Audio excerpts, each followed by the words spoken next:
Hey, it's Clay, and this will be a video chart on ticker symbol POTN. We will take a look at the 30-minute time frame. Real quick, what do I mean by 30-minute in case maybe you're new to charts? Instead of each one of these candlesticks here representing 1 day's worth of price action, which is what you would normally see, each one represents 30 minutes. So while this here may look like several days worth of time, it's actually today's price action broken down into 30-minute time slices. I like to do this time frame. I think that's a good job of telling the quote-unquote story of the price, and then makes mapping out levels of support and resistance a bit easier to see. It's been a while since I've done this analysis, but I have done it in the past, so that's where the green line and red line annotations are coming from.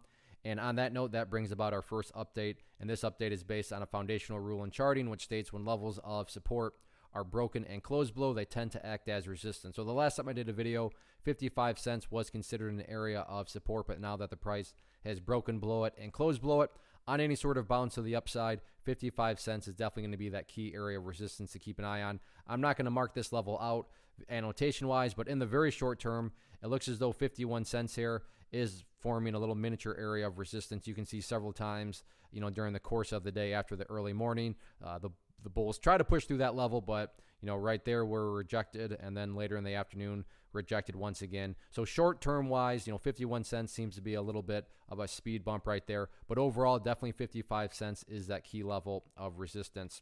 And yeah, you have one up there at that level, but actually that's not relevant anymore, so let's just get that out of there to keep the chart as clean as possible annotation wise. Now, what about areas of support? If this upwards move is going to continue downwards, where are some next potential areas where the price could find some support? So let's get this changed to green here.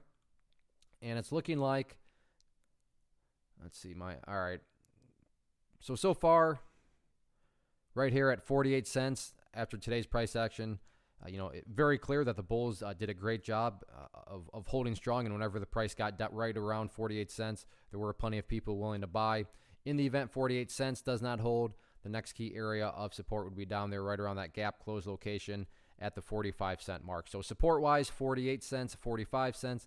And then once again, resistance wise, you had that little miniature one at 51, and then the next one up there at 55. So not the best day today, and we'll see if the bulls can get things stabilized out and then get back up above 55 cents or not.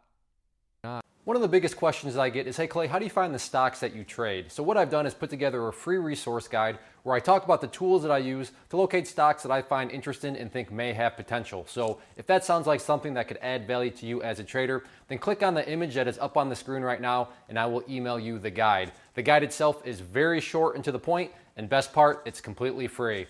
Thanks for watching the video. Let me know if you have any questions.